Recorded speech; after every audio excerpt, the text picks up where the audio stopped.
The fall of Nova Haven. The morning sky above Nova Haven shimmered with its characteristic azure glow as Dr. Elena Reyes checked the atmospheric readings on her tablet. After 3 years on this distant world, she still marveled at how the trace elements in the upper atmosphere created that distinctive blue canopy. 60,000 colonists now called this place home, drawn by the promise of a fresh start on humanity's farthest outpost.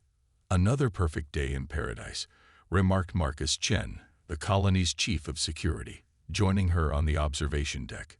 His easy smile belied the vigilance that had kept Nova Haven safe since its founding. Elena nodded. "The agricultural sector is reporting a 20% increase in yield this season.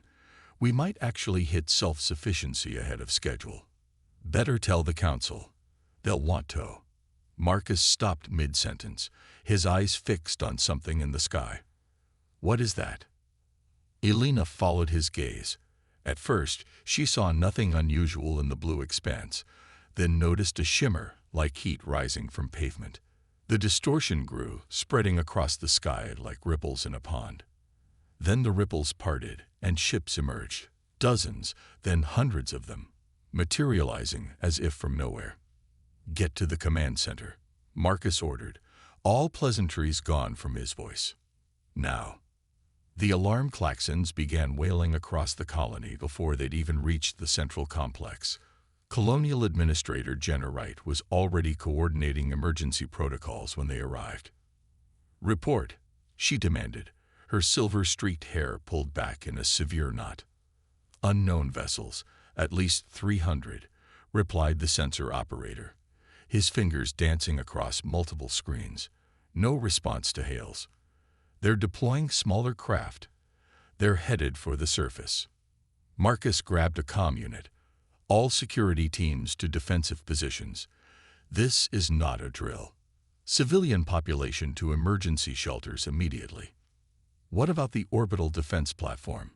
Elena asked. Jenna's expression darkened. "It's not responding. They must have hit it first, before we even knew they were here." The first impacts rocked the command center, dust sifting down from the ceiling panels. The lights flickered once, twice, then stabilized as backup generators kicked in. "Targeting civilian infrastructure," called out the tactical officer. "Population centers, power stations, water purification." "They know exactly what they're doing," Marcus said grimly. "This isn't random. It's methodical." Through the observation windows, Elena watched as sleek, predatory craft screamed across Nova Haven's skyline. Energy weapons lashed out with precision, slicing through critical infrastructure. In the distance, the hospital's east wing collapsed in a cloud of dust and debris. "We need to send a distress signal," Elena urged. "Earth needs to know what's happening here." Jenna nodded grimly. "Communications, prepara." Another explosion, closer this time, cut her off. The main view screen flickered to life, showing an alien face. The creature had iridescent scales covering a vaguely reptilian head, 4 eyes positioned for perfect peripheral vision, and a mouth that seemed perpetually stretched in what humans might mistake for a smile, if not for the rows of needle-like teeth. "People of Nova Haven," the alien said, its words translated into flat, emotionless English. "I am Supreme Commander Vexthar of the Vorax Collective. Your colony now belongs to us. Resistance will result in unnecessary suffering." Jenna stepped forward. "This is Colonial Administrator Wright. We are a peaceful settlement with no military presence. Why have you attacked us?" The alien's upper eyes blinked independently of the lower pair. "Resources, territory, strategic positioning. The reasons are irrelevant to you. What matters is that you now serve the collective. Earth will respond to this aggression," Marcus said, stepping beside Jenna. Vexthar's mouth stretched wider. "Earth is 17 light-years away. By the time your primitive communications reach your homeworld, this colony will be fully integrated into the collective. Even if they wish to respond, your Earth has no vessels capable of reaching you in less than 8 months. By then, there will be nothing left to save." The screen went dark, and seconds later, the building shook with another impact. Communications, Jenna barked. Status on the quantum relay. Still operational. Administrator. But they're targeting the transmission array. We have minutes at most. Record everything, she ordered, stepping up to the console.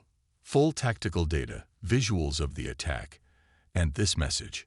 She took a deep breath and looked directly into the camera. This is Colonial Administrator Jenna Wright of Nova Haven. We are under attack by a hostile force identifying themselves as the Vorax Collective. They have disabled our defenses and are targeting civilian infrastructure. We have no effective means to resist. Thousands are already dead or injured. The attackers believe Earth cannot or will not respond in time to save us. Please, prove them wrong. Nova Haven coordinates follow. She nodded, and the communications officer's fingers flew across the controls. Signal away, he confirmed, using all remaining bandwidth on the quantum relay. And now? Elena asked quietly. Jenna's face hardened. Now we resist in every way we can. We may not have military capabilities, but we have 60,000 people who call this place home. We won't surrender it easily. Over the next 72 hours, Nova Haven burned. The colonists fought with whatever they had. Mining equipment repurposed as weapons, atmospheric processors converted to create choking gas clouds, even the colony's small security force mounting guerrilla strikes against Vorax positions. But for every small victory, the aliens responded with brutal efficiency. On the fourth day, with the colony's remaining leadership holed up in the underground emergency bunker, the door blasted inward. Vorax soldiers poured through the breach, their armored forms silhouetted against the smoke and flames. Jenna, Marcus, and Elena were brought to what had once been the colony's central plaza, now transformed into a command post for the invaders. Supreme Commander Vexthar waited, flanked by guards in gleaming armor. Your resistance was unexpected, the commander admitted, studying the humans with all four eyes. The database suggested humans would surrender when faced with overwhelming force. You should update your database, Jenna said, blood trickling from a cut above her eye. Perhaps. Vexthar gestured to a holographic display showing the devastated colony. But the outcome remains the same. Your colony is mine. Your people will work for the collective. Those with useful skills will be permitted to live. The rest are surplus. And if we continue to resist, Marcus challenged, then we will continue to cull until resistance becomes mathematically illogical. The alien's expression remained unchanged, but its voice dropped lower. Your distress signal, by the way, was most entertaining. Our technicians intercepted it as it left your system. Elena felt her heart sink, so Earth would never know what happened here. However, Vexthar continued, I ordered them to let it proceed. I am curious to see if your Earth values this colony enough to attempt a rescue. It would be instructive to demonstrate our superiority to your homeworld directly. You've made a mistake, Elena said quietly. The commander's head tilted. Explain. You think you understand humans from whatever data you've collected. But there's something you've missed. When humans are pushed to the edge, when everything is taken from them, that's when they're most dangerous. Vexthar made a sound that might have been laughter. A comforting mythology. Tell me, scientist, what evidence supports your theory? You'll see, Elena promised. Earth will come. And then you'll understand. In the darkness of deep space, Elena's quantum transmission raced toward Earth at speeds that defied conventional physics. 17 light-years compressed into days through the miracle of quantum entanglement. And on Earth, in the headquarters of the United Earth Defense Force, alarms began to sound. Fleet Admiral Helena Chen was reviewing deployment schedules when her aide burst through the door without knocking. Admiral, the young officer gasped. Priority message from Nova Haven. They're under attack. Chen was already moving. Full command staff in the war room. 5 minutes, and get me the Secretary General. 6 minutes later, the horrifying images from Nova Haven played across the main screen in UEDF headquarters war room. When the playback ended, the room remained silent for a long moment. Assessment, Chen finally asked. Intelligence Director Kaido Nakamura stood. The Vorax Collective is known to us, though we've had no direct contact. They've been expanding aggressively in the Orion Spur for the past decade. Their technological level is estimated to be approximately 20 years ahead of our current capabilities. 17 light years, General Santos of the Marine Corps muttered. Our fastest ships would take 8 months at maximum sustainable speed. Chen finished for him. By which time Nova Haven will be lost. So we can't help them, someone said. Admiral Chen's expression hardened.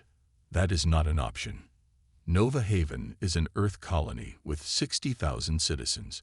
We do not abandon our people. With respect, Admiral, Director Nakamura interjected. What can we possibly do? The logistics alone. Omega Protocol, Chen said quietly. The room fell silent again, this time with a different quality to the silence. Shock, disbelief, and perhaps a glimmer of hope. Admiral, the Secretary General said carefully, Omega Protocol has never been implemented outside of simulations. The risks are considerable, Chen acknowledged. But so is the alternative. Nova Haven falls. The Vorax are emboldened. More colonies follow. Where does it end? She looked around the room, meeting each person's eyes. The Vorax attacked Nova Haven because they believe we cannot or will not respond in time. They believe the vastness of space protects them from consequences. They need to understand that humanity's reach is longer than they imagine. After a moment of consideration, the Secretary General nodded. Omega Protocol is authorized. God help us all. Admiral Chen stood straighter. Alert all UEDF assets. We deploy in 24 hours.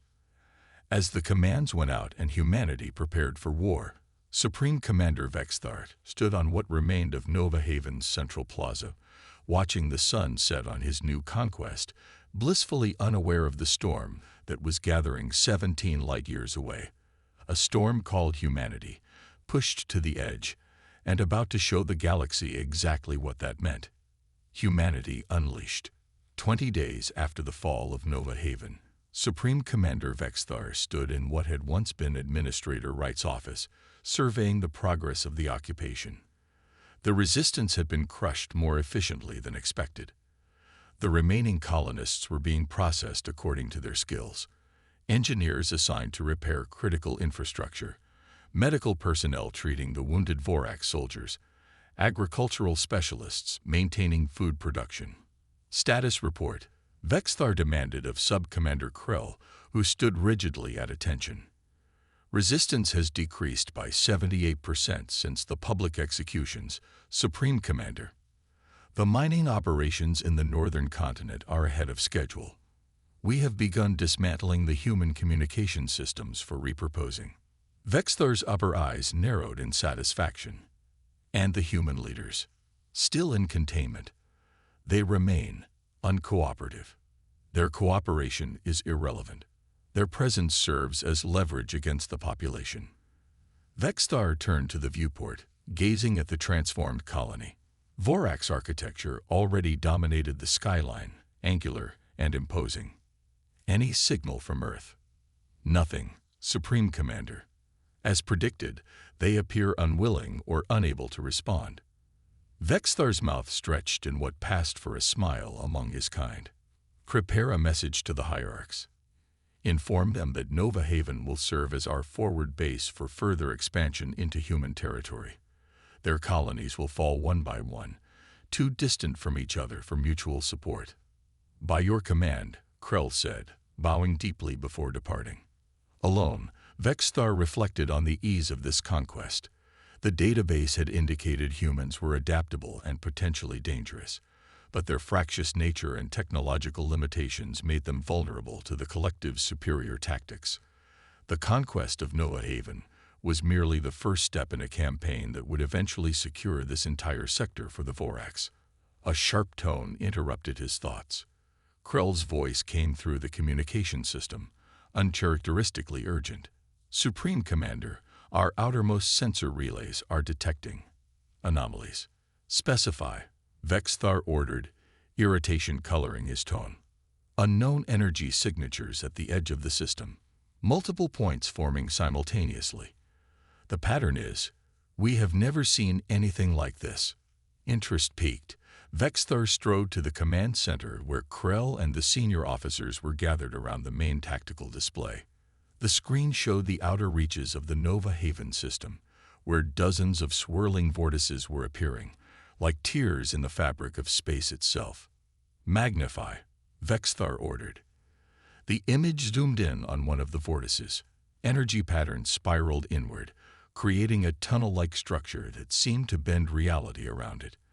And from the center of the vortex emerged a ship, sleek, dangerous, and unmistakably human in design. Impossible, breathed one of the officers.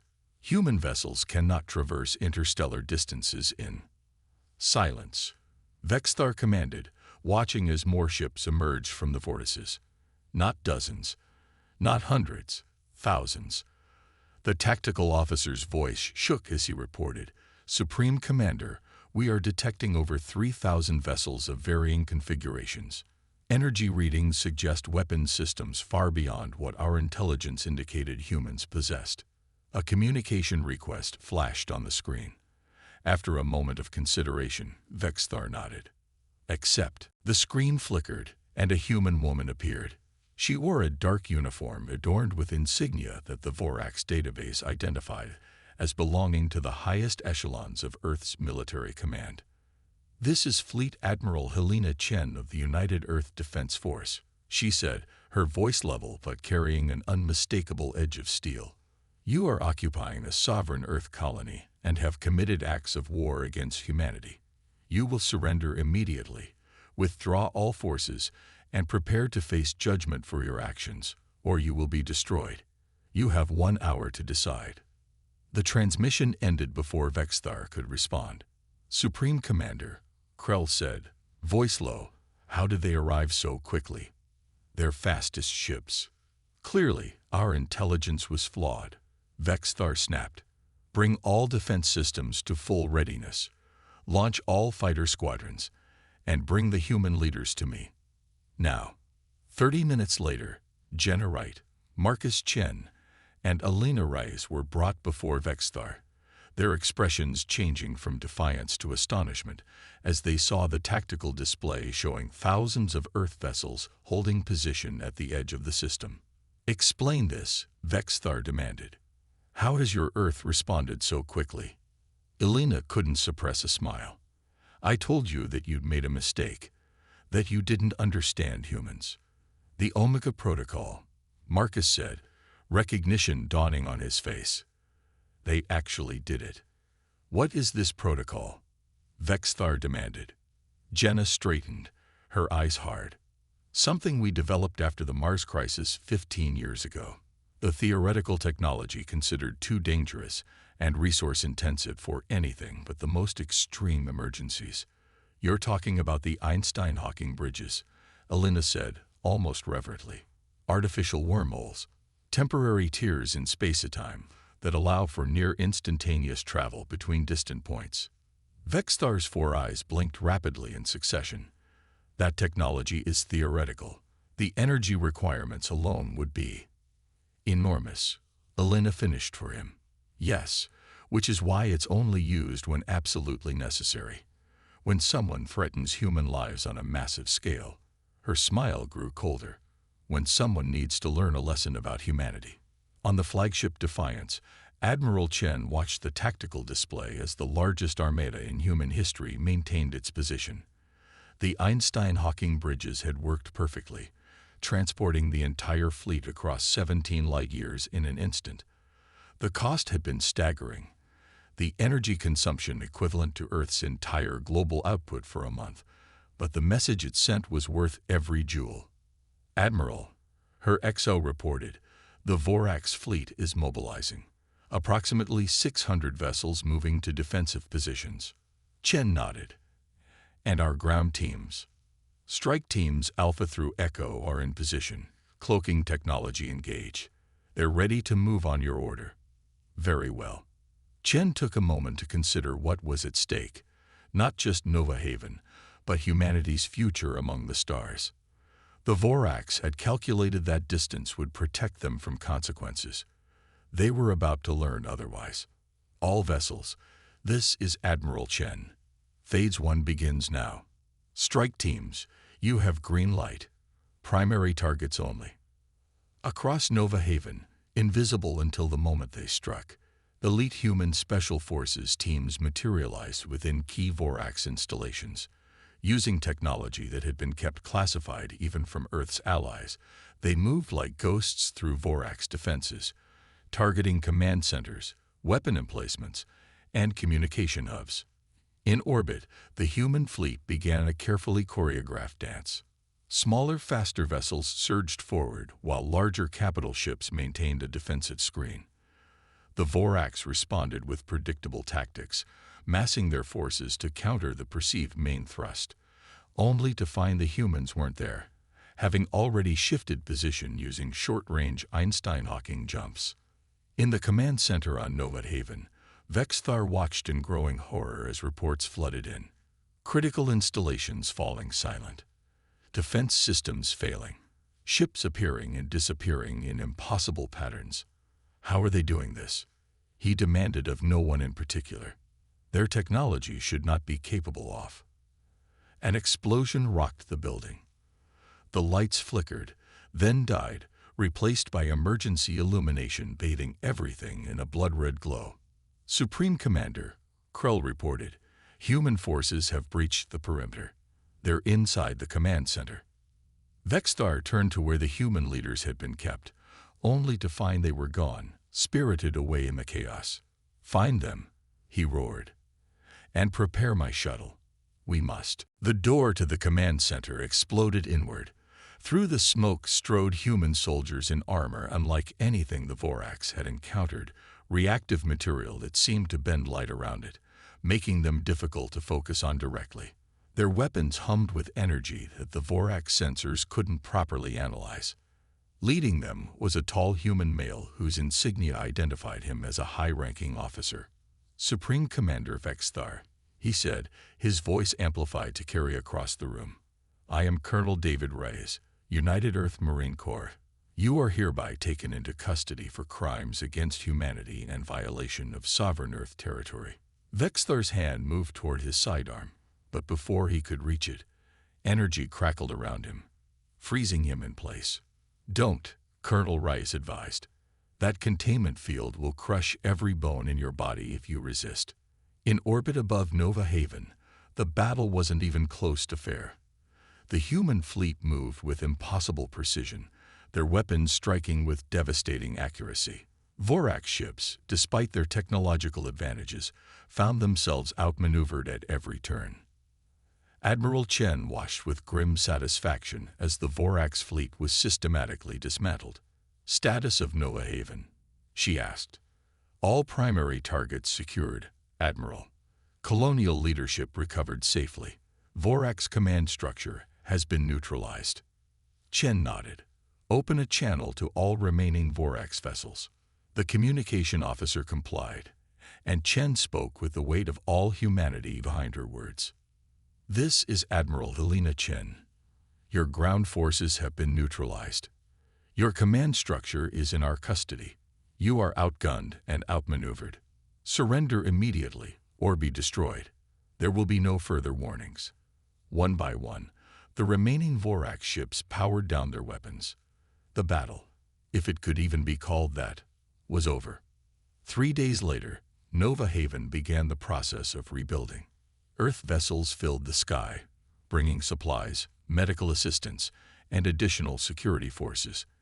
In what remained of the colony's central plaza, now cleared of Vorax structures, Admiral Chen met with the colony's leadership. The damage is extensive, Jenna Wright admitted, looking around at her wounded colony. But we'll rebuild. We always do. You'll have Earth's full support, Chen assured her. Nova Haven will rise again, stronger than before.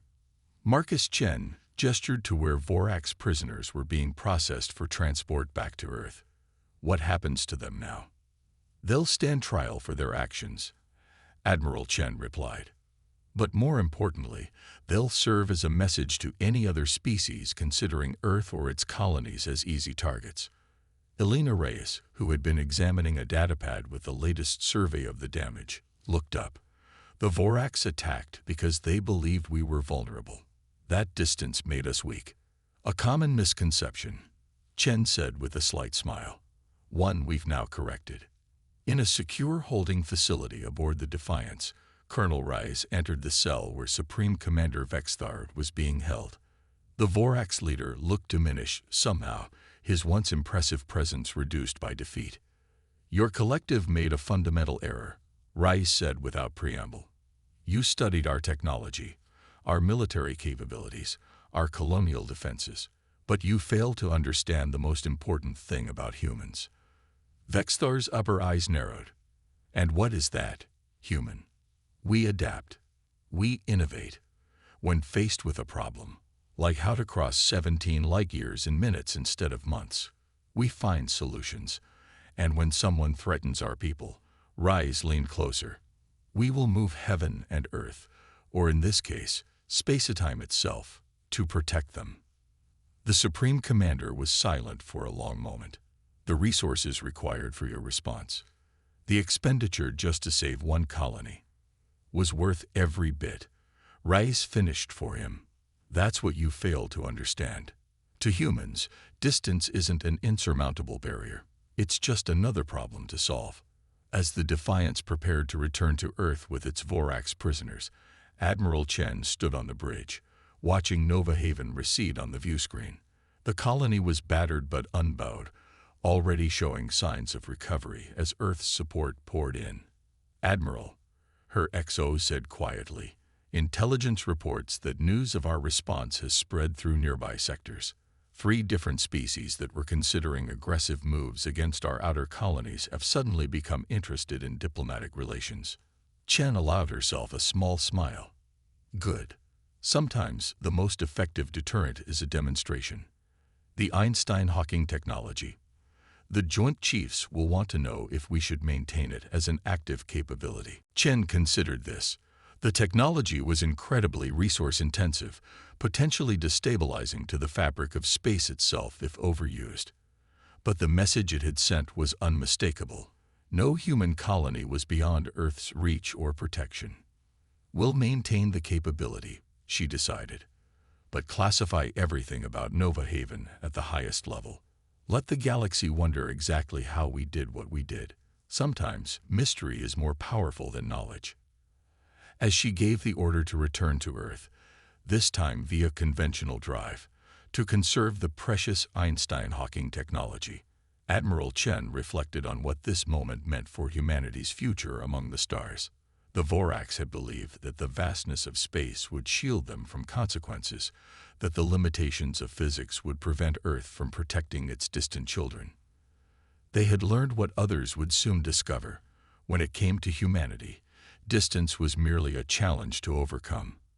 And when their people were threatened, there was no distance too great, no obstacle too formidable to stop them from arriving.